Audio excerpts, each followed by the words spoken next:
শুরু হয়েছে 2025-এর ঠাকুরনগরের ঐতিহ্যবাহী বারুণীর মিলন মেলা।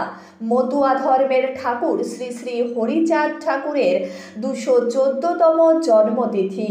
কাল থেকে শুরু হয়েছে ঠাকুরবাড়ির কামনা সাগরের স্নান। লক্ষ লক্ষ মতুয়া ভক্তরা এই কামনা সাগরে স্নান করার জন্য সম্মিলিত হয়েছে ঠাকুরনগরে। ভক্তদের বিশ্বাস, এই জলে স্নান করলে রোগ জরা ব্যাধি থেকে মুক্তি ঘটবে। ঠাকুরবাড়ির মন্দির পার্শ্বস্থ মাঠে 7 দিন ধরে চলবে মেলা। হরিচাঁদ ও গুরুচাঁদ ঠাকুর সহ বীণাপাণি দেবী অর্থাৎ বড় মার মন্দিরে চলে ভক্তদের বিশেষ প্রার্থনা। মতুয়া ধর্মের বারুণী মেলাকে ঘিরে ভক্তদের মধ্যে উৎসাহ থাকে চোখে পড়ার মতো। আজ সমস্ত ভক্তরা ভক্তিভরে মন্দিরে প্রার্থনা করবেন। দূর দূরান্ত থেকে ভক্তরা আসছে ঠাকুরনগর ঠাকুরবাড়িতে। রেলের তরফ থেকেও বিভিন্ন জায়গা থেকে বিশেষ 8টি ট্রেন ও প্রায় 30টি লোকাল ট্রেন চালানোর কথাও জানানো হয়েছে এই মেলার জন্য।